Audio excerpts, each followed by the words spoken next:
Entonces, cuando ustedes abran SQL, van a abrirlo desde el buscador como SQL.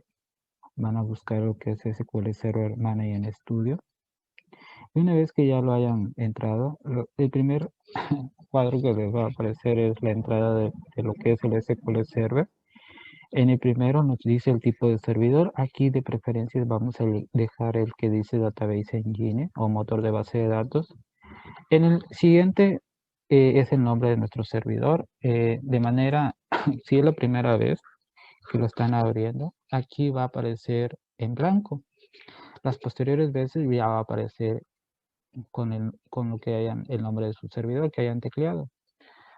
Aquí, si lo instalaron en la instancia predeterminada siempre es local o localhost. Si ustedes le dijeron que con un nombre de instancia tendrían que ponerle local y a continuación la diagonal. Voy a cambiar de idioma y le deben ponerle, si le pusieron un nombre de instancia, le deben de poner entre paréntesis local y diagonal SQL o el nombre de la instancia. Si le pusieron SQL 2008, pues le van a tener que poner SQL 2008. Si le dejaron en la instalación nada más en la instancia predeterminada, nomás le van a poner local. Y posteriormente hay dos tipos de autenticaciones.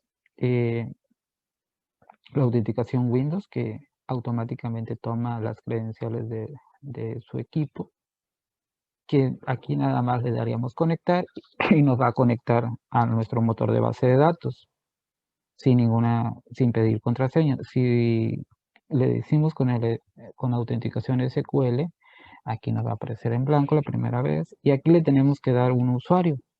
El usuario que siempre existe en nuestro motor de base de datos una vez instalado es LSA, el superadministrador.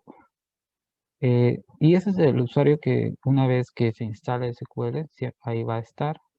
Y es el que tiene los mayores privilegios sobre el motor de base de datos. A continuación, si le pusimos con autenticación SQL y le pusimos nombre de usuario, a continuación le debemos de proporcionar una contraseña.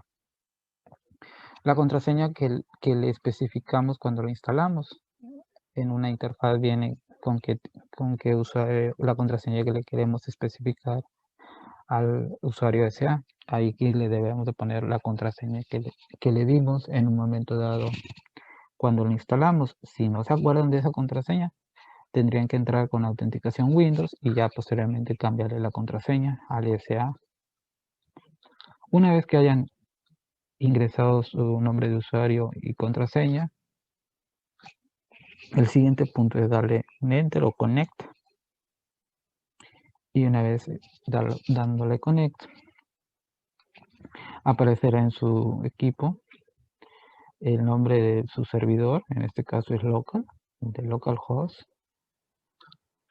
La versión del SQL, en este caso es la 10, que es la versión 2008 R2. Y el usuario que se está conectando. A continuación, el SQL Server organiza los objetos como si fueran carpetas, como si fuera un explorador de Windows. Aquí tenemos el explorador de objetos, esta es la ventana de explorador de objetos, y esta es nuestra área de trabajo que ahorita aparece en blanco, en gris, porque no hay nada todavía seleccionado. Y bueno, nomás lo cerramos. Y les digo, este es un explorador como si fuera un explorador de Windows, donde está organizado como si fueran carpetas. Y aquí tenemos la opción que tenemos Database, que es la de base de datos. Y aquí vamos a crear nuestras propias bases de datos.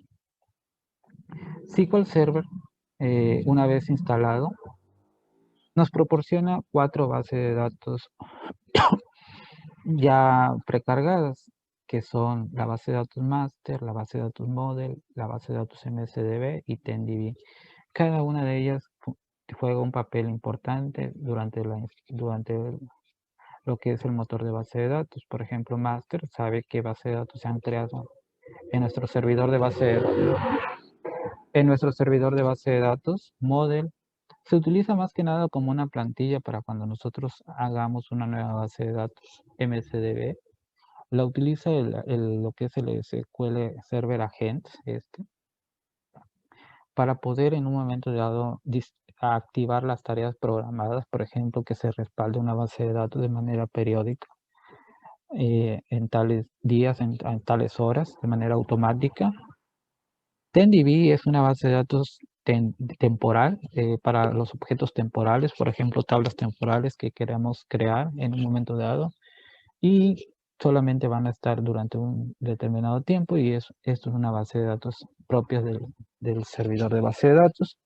Y esos se les conocen como base de datos del sistema. Adicionalmente, nosotros podemos crear nuestras propias bases de datos.